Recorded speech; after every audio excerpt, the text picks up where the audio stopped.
আসসালামু আলাইকুম আরহামতুল্লাহি ওবারাকাতু। আমরা এই চ্যানেলে কায়দার পাঠগুলো শেষ করার পর আমরা আমপারা শিখেছি। এবার আমরা কোরআনুল কারিমের সূরাতুল বাকারা অর্থাৎ প্রথম সূরার 9 নম্বর আয়াত পর্যন্ত শব্দে শব্দে বানান করে সহিহ শুদ্ধভাবে শিখেছি। এবার আমরা 10 নম্বর আয়াত থেকে শিখব ইনশাআল্লাহ। আর আপনি যদি আমার চ্যানেলে নতুন হয়ে থাকেন তাহলে অবশ্যই আমার চ্যানেলকে সাবস্ক্রাইব করবেন এবং কষ্ট করে ভিডিও বানাইতেছি এ কারণে একটি লাইক করবেন। আউযু বিল্লাহি মিনাশ শাইতানির রাজীম। বিসমিল্লাহির রহমানির রহিম। ফি কুলুবিহিম মারাদুন। ফাজা এক ধরবে, দেখেন ফার সাথে ইয়া রয়েছে, ফাজা এক ধরবে, ইয়ার বা জজম রয়েছে, তাহলে ফায়াজের ফি একালিফ টেনে পড়তে হবে। আমরা জানি জেরের বাম পাশে জজমেলা ইয়া থাকলে সেখানে একালিফ টেনে পড়তে হয়। তাহলে ফি কপেশ কু লাম যা অক ধরবে আবার জজম রয়েছে, আর লামটাকে আমরা একালিফ টেনে পড়বো। যদি বেশের বাম পাশে জজমেলা অ থাকে সেখানে একালিফ টেনে পড়তে হবে। তাহলে লাম অপেশ লু ফি কুলু, ফি কুলু বাজের বি হাজা এই মিমকে ধরবে। এখান যজমালা মিম রয়েছে, এখান তাজদার মিম রয়েছে। যজমালা মিমের চাইতে তাজদার মিম বেশি শক্তিশালী, অর্থাৎ যজমের চাইতে তাজদিদ বেশি শক্তিশালী। সেক্ষেত্রে আমাদের এই হাটা এই মিমকে ধরবে। তাহলে হামিমজের হিম আবার গুণনা করতে হবে। এক্ষেত্রে এটাকে বলা হয় ঈদগামের স্বাভাবিক। আপনাকে ঈদগামের স্বাভাবিক মনে রাখতে হবে না, আপনি শুধু এতটুকু মনে রাখলে হবে। সেটা হলো কি, যদি মিমে বা তাজদিদ থাকে তাহলে গুণনা করে অজীব হয়ে যায়, অর্থাৎ গুণনা করতে হবে। তাহলে হামিমজের হিম ফি কুলুবিহিম, মিম জমা র জবর র, মা র দদ দুই পেশ দুং, নাকের ভিতরে গুণনা করে পড়তে হবে। ইয়াকে ইকফায়ে হাকিকি বলা হয়। আপনারা যদি ইজারা হাকিকি ইকফা হাকিকি না জেনে থাকেন তাহলে ডিসক্রিপশনে পেয়ে যাবেন, সেখানে দেখে নেবেন। কারণ বেশিরভাগ মানুষই কোরআন তেলাওয়াতের ক্ষেত্রে এই জায়গাতে বেশি ভুল করেন। তাহলে দদ দুই পেশ দুং, নাকের ভিতরে গুণনা হবে অনেশ্বরের মতো। তাহলে মা র দুং ফি কুলুবিহিম মারাদুন, আবার ফি কুলুবিহিম মারাদুন। ফাজফা জা আলি জবর জা একালিফ টেনে পড়তে হবে। জবর বাম পাশে খালি থাকে সেখানে একালিফ টেনে পড়তে হয়। তাহলে ফাজা দাল জবর দা, ফাজা দা হাফেশ হু, মিম যা এই লামকে ধরবে, লামের উপর তাজদিদ রয়েছে আর লামটা দুইবার উচ্চারণ হবে। তাহলে মিম লাম পেশ মুল, ফাজা দা হুমুল, ফাজা দা হুমুল। লাম খারা জবর ল, লামটাকে আমরা একালিফ টেনে পড়বো, কারণ উপরে খারা জবর থাকলে কোনো হরফের উপরে যদি খারা জবর থাকে তাহলে সেখানে একালিফ টেনে পড়তে হয়। আর যেহেতু আল্লাহ শব্দের ডানে পেশ রয়েছে সেক্ষেত্রে আল্লাহ শব্দের লামটাকে আমরা মোটা করে পড়বো। তাহলে বলবো ল ফাজাদাহুমুল্লাহ, হাপেশ হু, ফাজাদাহুমুল্লাহু, ফাজাদাহুমুল্লাহু। মিম জমা র জবর র, মা র দত আলিফ দুই জবর দন, দত আলিফ দুই জবর দন। তাহলে অক্ফ যদি করি তাহলে মা র দ, আর যদি অক্ফ না করি, অক্ফ মানে থেমে পড়া, আমরা যদি থেমে না পড়ি তাহলে এই দত যায় এই অকে ধরবে, অবে তাজদিদ দিতে হবে। একে বলে ঈদগাম বাগুনা। তাহলে আমরা বলবো দত অ দুই জবর দও, তখন গুণনা করে পড়তে হবে। ঈদগাম বাগুনাও গুণনা করে পড়তে হয়, কারণ এখানে তানবিনের পর যদি ওয়াও থাকে তাহলে ওয়ার উপরে তাজদিদ দিতে হয়। এটাকে বলা ঈদগাম বাগুনা। তাহলে আমরা বলবো মা র দউ, মা র দউ, আবার এখান থেকে ফাজাদাহুমুল্লাহু মারাদান ফি কুলুবিহিম মারাদুন ফাজাদাহুমুল্লাহু মারাদান। ওয়াজর ও লাম জল্লা ওয়ালা হাজা মিমেক ধরবে, মিমে জজম রয়েছে, তার হামিম পেশ হুম, ওয়ালা হুম আইন জবর আ জালালু যা একালিফ টেনে পড়তে হবে। জবর বাম পাশে খালি থাকলে একালিফ টেনে পড়তে হয়। তাহলে ওয়ালা হুম আযা, আবার ওয়ালা হুম আযা, বা দুই পেশ বুন, এটা গুন্না ছাড়া তাড়াতাড়ি পড়তে হবে। তাহলে বা দুই পেশ বুন, হামজা জবর আ, লাম ইয়াজের লি, আলি, মিম দুই পেশ মুম ইকলাব। এখানে আমরা উচ্চারণ করব মিম দুই পেশ মুন হয়, কিন্তু মুন না উচ্চারণ করে আমরা বলবো মুম। কেন বলবো?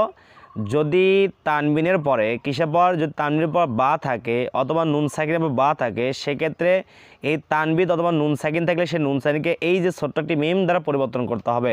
তাহলে মিম দুই পেশ মুন না হবে মিম মিম, তাহলে মিম যা আর মিমকে ধরবে, তাহলে হবে মুম। এভাবে বলছেন মিম দুই পেশ মুম, তাহলে আলিমুম ওয়ালাহুম আযাবুম, সরি, ওয়ালাহুম আযাবুন আলিমুম। আবার ওয়ালাহুম আযাবুন আলিমুম। বাজের বি, মিম আলি জবর মা, এক টেনে পড়তে হবে, জবর বাম পাশে খালি আলিফ, তাহলে বিমা। কাফলি জবর কা, এক টেনে পড়তে হবে, জবর বাম পাশে খালি আলিফ, তাহলে বিমা কা, বিমা কা। নুন যা ওকে ধরবে, ওর পর জজম রয়েছে, তো নুন পেশ নু, এক টেনে পড়বো, তাহলে বলবো বিমা কানু। আবার বিমা কানু। ইয়া যা কাফকে ধরবে, কাফের জজম রয়েছে, তো ইয়া কাপ জবর এক, জাল দিয়ে জি, এক জি। বাজা ওকে ধরবে, আর বুটাকে আমরা এক টেনে পড়বো, কারণ আমরা জানি মধ্য তাবা আই, অর্থাৎ পেশে বাম্বা জজমালা ও থাকলে সেখানে এক টেনে পড়তে হয়। তাহলে আমরা বলবো বাওয়া পেশ বু, এক জিবু। নুন জবর না, এক জিবু না, এক জিবু না। আর আমরা যদি অক্ফ করি অর্থাৎ থেমে পড়ি, সেক্ষেত্রে নুনের সাকিন দিয়ে আমরা বুটাকে এক হাল টেনে পড়ছি, কিন্তু এখন আর এক হাল টেনে মানে তিন হাল টেনে পড়বো। তাহলে আমরা বলবো এক জিবুন, একের মধ্যে আরজি বলা হয়, তাহলে বিমা কানু এক জিবুন। আবার বিমা কানু এক জিবুন। ফি কুলুবিহিম মারাদুন ফাযাদাহুমুল্লাহু মারাদা ওয়ালাহুম আযাবুন আলীমুম বিমা কানু ইয়াকযিবুন। একবার আমার সাথে একবার পড়ুন, বলুন ফি কুলুবিহিম মারাদুন ফাযাদাহুমুল্লাহু মারাদা। এখানে আমরা অক্ফ করে পড়তে পারি, অক্ফ করলে এই দুই জবর মধ্যে এক জবর বাদ দিয়ে এক টেনে পড়তে হবে, তাহলে বলতে হবে মারাদা ওয়ালাহুম আযাবুন আলীমুম বিমা কানু ইয়াকযিবুন। এরপর আসুন ওয়াও জবর ওয়া, হামজা জের ই, ওয়া ই, জাল আলিফ জবর জা, এক টেনে পড়তে হবে। যদি জবর বাম পাশে খালি লিফ থাকে সেক্ষেত্রে এক টেনে পড়তে হয়, তাহলে বলবো ওয়া ই জা। কফ গিয়ে ইয়াকে ধরবে, কারণ ইয়ার উপর জজম রয়েছে, আর কফ ইয়া জের কি আমরা এক টেনে পড়বো, জেরের বাম পাশে জজম ইয়া থাকলে এক টেনে পড়তে হয়, তাহলে ওয়া ই জা কি। লাম জবর লা, ওয়া ই জা কিলা, ওয়া ই জা কিলা। লাম জবর লা, হাজা মিমকে ধরবে, মিমের জজম রয়েছে, তা হামিম পেশ হুম, লা হুম, তাহলে ওয়া ইযা কিলা লাহুম, ওয়া ইযা কিলা লাহুম। বুঝতে পারতেছেন তো? এখানে লাম আলিফ আছে, লামের সাথে আলিফ রয়েছে, প্রথমটা লাম এরপরটা আলিফ, আর লাম আলিফ জবর লা আমরা এখানে টেনে পড়ব, লা এখানে টেনে পড়ব, লা। তা ফাফেশ তুফ, তা যা ফাঁক ধরবে কারণ ফারবে জজম রয়েছে, তা ফাফেশ তুফ। সিনজে সি, তুফ সি, তুফ সি। দাল যা ওয়াওকে ধরবে, ওয়াবে জজম রয়েছে, তা দাল ওয়াও পেশ দু আমরা এক টেনে পড়বো, পেশে বাম্বা জজম ওয়াও থাকলে এক টেনে পড়তে হয়। এগুলো মনে রাখবেন একটু আপনারা কষ্ট করে। তাহলে তুফ সিদু, তুফ সিদু। ওয়া ইযা কিলা লাহুম লা তুফসিদু। ফাজা লামকে ধরবে, লামের জজম রয়েছে, তা ফা লামজার ফিল, হামজাদার অক ধরবে, অরবে জজম রয়েছে, তা হামজার অদবর আউর, ফিল আউর, ফিল আউর, দজ্জের দি, ফিল আউর দি। আমার যদি অক্ফ করি তাহলে উচ্চারণ হবে ফিল আউর, ফিল আউর।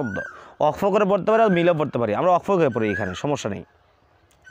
وإذا قيل لهم لا تفسدوا في الأرض আবার وإذا قيل لهم لا تفسدوا في الأرض কফ আলিফ জবর ক এক আলিফ টেনে পড়তে হবে জবর বাম পাশে খালি আলিফ লাম যা ওয়াওকে ধরবে ওয়াইবে জজম রয়েছে আর লুটাকে আমরা 3 আলিফ টেনে পড়ব কারণ যদি কোনো হরফের চিকন চিহ্ন থাকে বামে যদি লম্বা হামজা থাকে সেক্ষেত্রে আমরা 3 আলিফ টেনে পড়ব তাহলে আমরা বলবো কলু লাম পেশ লু কলু কলু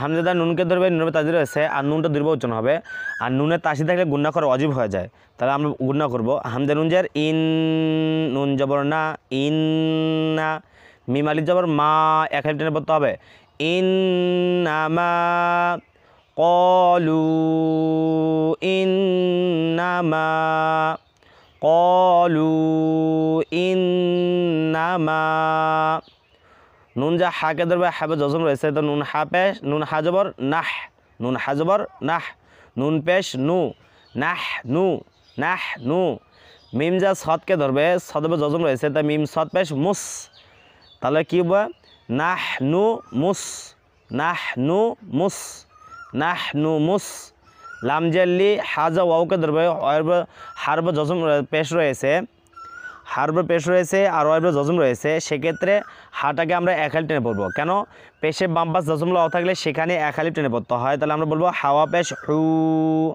মুসলিহু নুন জবর না মুসলিহুনা মুসলিহুনা এখন যদি অফ করি অর্থাৎ থেমে পড়ি সেক্ষেত্রে নুনের উপর সাকিন দেব সাকিন দিয়ে আমরা হুটাকে 3 আলিফ টেনে পড়বো তাহলে বলবো মুসলিহুন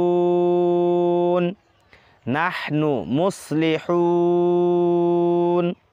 ক্বালু ইন্নামা নাহনু মুসলিহুন আবার ক্বালু ইন্নামা নাহনু মুসলিহুন আবার এখান থেকে একবার পড়ি আপনারা আমার সাথে সাথে পড়ুন وَإِذَا قِيلَ لَهُمْ لَا تُفْسِدُوا فِي الْأَرْضِ قَالُوا إِنَّمَا نَحْنُ مُصْلِحُونَ